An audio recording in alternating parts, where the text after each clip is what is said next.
ভারতীয় channel Republic বাংলার বিরুদ্ধে আইনি ব্যবস্থা গ্রহণ এবং বাংলাদেশের ভূখণ্ডে তাদের নিউজ ও কন্টেন্ট নিষিদ্ধ ব্লক করার দাবিতে হাইকোর্টে রিট দায়ের করা হয়েছে। 18 নভেম্বর সুপ্রিম কোর্টের আইনজীবী মোহাম্মদ মাহমুদুল হাসান এই রিট দায়ের করেন।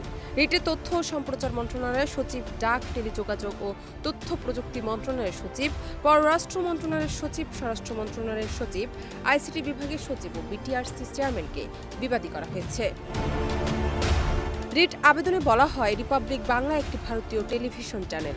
এই চ্যানেল স্যাটেলাইট সম্প্রচারের পাশাপাশি তাদের নিউজ কন্টেন্ট ইউটিউব, ফেসবুক সহ বিভিন্ন সামাজিক যোগাযোগ মাধ্যমে প্রচার করে থাকে। কিন্তু অত্যন্ত দুঃখের বিষয় এই যে এই ভারতীয় টেলিভিশন চ্যানেল নিয়মিতভাবে বাংলাদেশের বিরুদ্ধে প্রোপাগান্ডা প্রচার করে যাচ্ছে। এই ভারতীয় টেলিভিশন চ্যানেল ক্রমাগতভাবে বাংলাদেশের বিরুদ্ধে মিথ্যা তথ্য সম্প্রচার করছে এবং বাংলাদেশের আইন শৃঙ্খলা অস্থিতিশীল করার ষড়যন্ত্রে লিপ্ত হচ্ছে।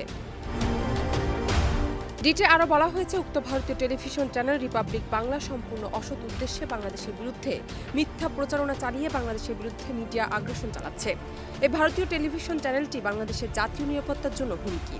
এছাড়াও উক্ত ভারতীয় টেলিভিশন চ্যানেলটি বাংলাদেশের জননিরাপত্তার জন্য হুমকি হিসেবে দেখা দিয়েছে। তাই বাংলাদেশের জননিরাপত্তার স্বার্থে উক্ত বিদেশি টেলিভিশন চ্যানেলের সব নিউজ কন্টেন্ট বাংলাদেশের ভূখণ্ডে নিষিদ্ধ ও ব্লক করে দিতে হবে।